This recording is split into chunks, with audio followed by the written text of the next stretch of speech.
Viva Voz, com Vera Magalhães.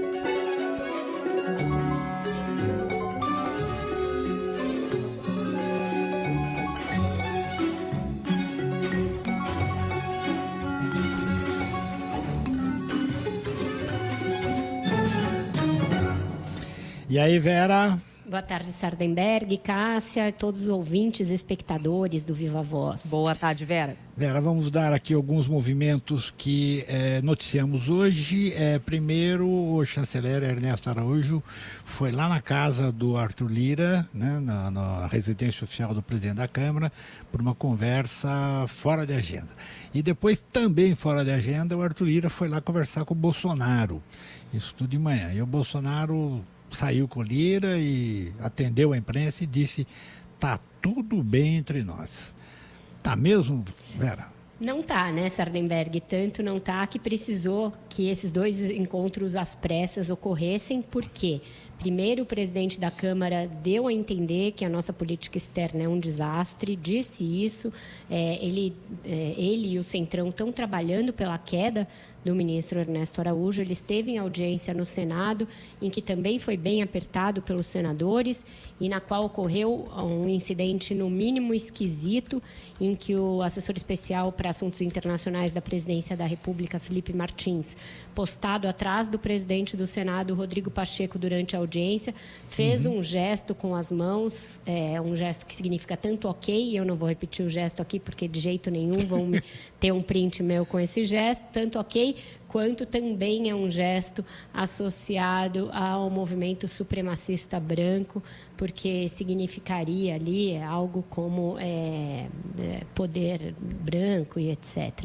Então, o Rodrigo Pacheco ficou muito incomodado com isso. Pode ser mais ofensivo ainda, né? Mais ofensivo ainda. Ficou bastante incomodado com isso e mandou investigar. Então, a situação não é boa. O saldo da reunião de ontem, e a gente já dizia aqui ontem, e aí é importante que a gente lembre isso para o ouvinte, para que eles entendam que a gente não faz torcida contra, e não é que não dá um voto de boa vontade. Não é essa questão. A questão de você fazer análise política é você conhecer os personagens, conhecer as circunstâncias, saber o background de cada tentativa e saber por que elas não vão dar certo. Ontem eu dizia aqui, por que não daria certo? Porque não é função de legislativo e judiciário dividir o poder de governar com o executivo. Cada poder tem a sua. O que aconteceu saindo de lá? O Fux disse: eu não vou participar porque não é função do judiciário. Então, não era torcida, era informação, a gente estava trazendo análise aqui. Mesma coisa o Rodrigo Pacheco e o Arthur Lira. Voltaram para suas casas legislativas e foram cobrados pelos seus pares. Por quê? Porque o Bolsonaro, na própria entrevista, para falar do tal diálogo, para falar do tal comitê, voltou a defender tratamento precoce. Então, o que eles perceberam? A gente está sendo coadjuvante de um teatro que não vai resultar em nada. Então, apertaram o torniquete. O Bolsonaro, por sua vez, quando ouve falar em qualquer coisa que se assemelhe a impeachment, ele se apavora, a gente sabe. Então, ele chamou o Arthur Lira lá para dar uma conciliada com o presidente da Câmara e evitar que ele volte a falar em remédios amargos, alguns fatais, né? Foi essa a frase dele. E que não é cloroquina, né? Como não disse é cloroquina. Um ouvinte nosso aqui. Nesse caso, não é cloroquina. De cloroquina que estamos falando, Sardenberg.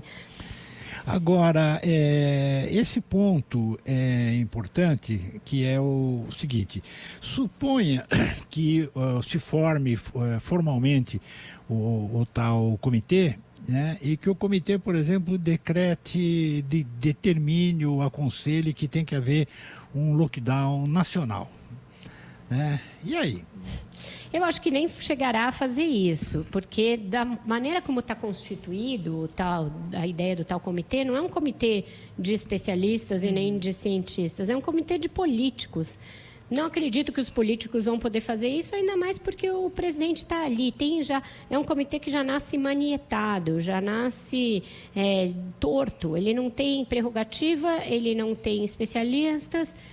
e ele vai sempre esbarrar na teimosia do presidente da República. Isso já ficou evidente nas primeiras manifestações do ministro Marcelo Queiroga. A entrevista de ontem, ele não consegue falar em lockdown. Ele tem um constrangimento inato ali, que é o fato de que ele sabe que o presidente não vai aceitar.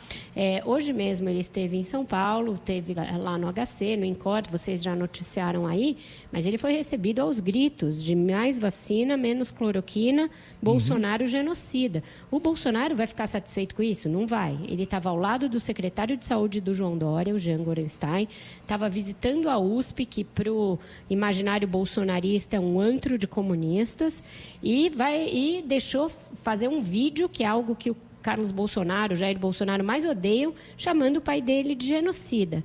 Então, esse ministro já perdeu vários pontos na caderneta.